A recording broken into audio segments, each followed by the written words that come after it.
pensiun ya. Tapi karena keadaan sebenarnya kalau kuliah. Enggak, di mana-mana baby boomers. Karena perkembangan teknologi juga munculnya kemudahan ya, robot. Iya, ada apa AI. Nah ini tersingkir nih. Kita generasi gini kan gagap teknologi tuh. Jagoan anak-anak kita kan, milenial ini kan. Bukan jagoan, nggak bisa dibandingkan sama anak kita. Udah dunianya udah beda. Kita dimenggarin gini, jangan terlalu diporsir. Kita ngeliat keadaan ini bergerak, tapi nggak diporsir gitu lah. Kalau kita diporsir kayak anak Jakarta itu pada jelek, kalau sikling itu pada jelek. Udah jilatnya habis-habisan gitu. Karena kan nggak kesampaian. Udah stres itu. Kalau malu sama kawan-kawan, udah jadi penjilat, pengkhianat, nggak dapet. Kalau dapet ada hiburan kan. Mereka tuh jejak digital lu nggak akan hilang. Jadi kutu kuprek kalau nggak dapet. Kalau dapet ada hiburan dah. Ya tapi memang pilihan. Jabatan, mobil penggaris. Semuanya pilihan. Ya, itu pilihan, ini pilihan yang menjijikan kok. Gitu loh. Tapi kalau pilihannya waktu awal pilpres, kita hargai kok. Ya. Nah, waktu pilpres lo beda sama gua. Itu Gua ya. hargai. Orang udah ngais-ngais ya. Nah, dia udah ke Anies tiba-tiba loncat jadi penjilat. Itu yang kan disebut memalukan. apa konsistensi kan Nah, sebenarnya. iya. Kuat nggak kita itu terhadap konsistensi. Dulu itu waktu 45 yang namanya kaum nasionalis nggak akan nyebrang ke Masumi, atau orang Murba nggak akan mungkin jadi orang sosialis kan ya. Nah kalau politik era reformasi ini ya orang Golkar ke PNI, ke P3, P3 kemana, Nasdem kemana. Jadi Gado-gado. orang berpolitik itu hanya bekerja cari uang gitu. Iya. Kemarin tuh Nggak ada idealisme untuk memperjuangkan rakyat atau apa, nggak ada. gerak Islam dengan Masumi. Besok ngaku PSI. Kita ngaku apa ya nggak jelas. Mencari ini aja, nyari lapak. Lapak Jadi, kehidupan. nggak Tapi ada. dulu itu masih mikir tentang Indonesia gitu loh. Ada. Yang merdeka gitu. Masih ada itu. Kayaknya kalau Kan kenyamanan. Iya. iya kenyamanan dan gaya hidup, jadi lifestyle dia nggak bisa turun.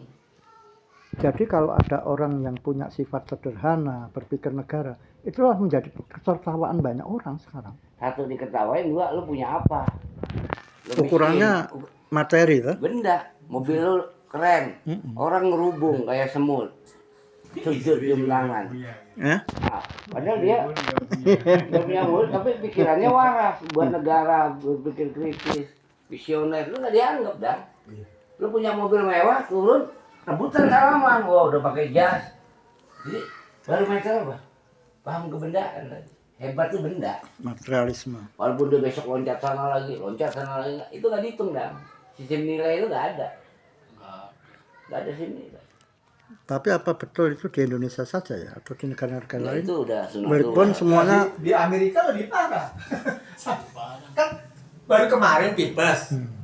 Elon Musk Iya. ribut. Sakuya sama bergabung Trump. sama Trump. Lah, setelah Trump berkuasa berapa bulan kan ribut. Berantem. Jadi berlaku seluruh dunia sekarang begitu. Ribut karena duit dia dalam 1 minggu berapa triliun hilang, angus kan kesel ya sama Trump. Jadi aku dapat informasi dari Rinjani kemarin nelpon, itu tidak terekspos di Indonesia. Jadi si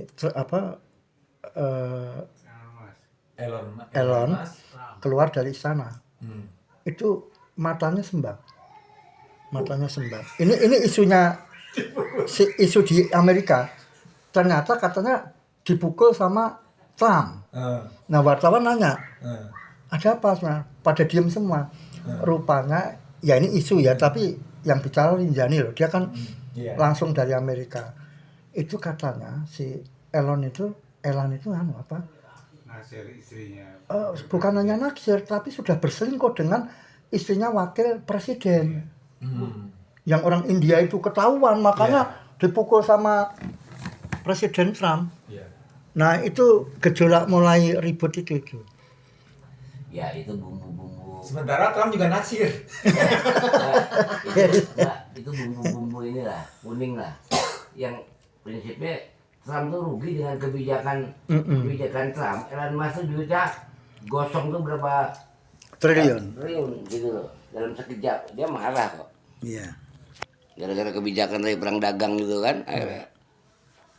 Ya,